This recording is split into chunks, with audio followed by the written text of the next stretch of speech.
Donc, petite révision des outils qu'on a vus dans les autres vidéos. Donc, si je veux faire un ajustement à cette photo-là, encore là, je dirais que le plus gros problème, c'est les shadows. Donc, c'est là que je vais commencer. Par la suite, peut-être un petit ajustement au niveau de l'exposition et peut-être même les highlights. Je vais les réduire pour avoir le maximum de détails dans le ciel. Encore une fois, parce qu'on fait ce genre d'ajustement-là avec les shadows, on a une perte de contraste. Donc, je vais sûrement compenser. Tout en faisant attention ici, là. Donc, je vais utiliser mon zoom pour aller voir qu'est-ce qui se passe au niveau du détail. Donc, je vois que j'ai peut-être trop perdu au niveau des shadows. Donc, je vais ramener ici, puis je vais revenir au niveau du zoom.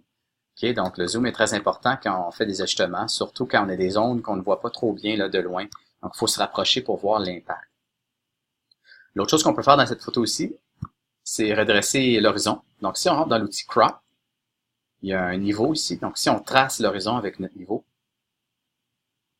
Lightroom va s'assurer de redresser l'image pour que l'horizon soit parfaitement droit.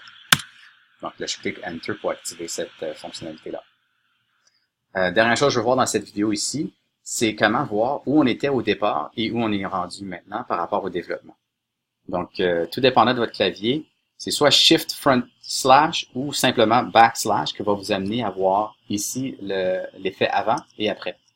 Donc, ça, c'est un autre outil qui est intéressant pour voir où on est rendu, mais aussi pour s'assurer qu'on ne fasse pas trop d'ajustements, qu'on ne pousse pas trop notre contraste ou nos couleurs et tout.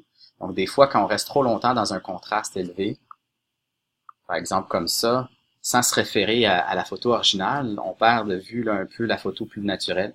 Donc, de simplement revenir à l'origine et dire, OK, finalement, on a peut-être trop poussé l'affaire. C'est une bonne pratique. L'autre raison aussi, c'est que notre œil va s'ajuster au contraste et à l'intensité de la lumière. Donc, de donner un petit peu de repos à l'œil, revenir à l'état original et ensuite revenir à l'état ajusté, là, c'est une bonne pratique.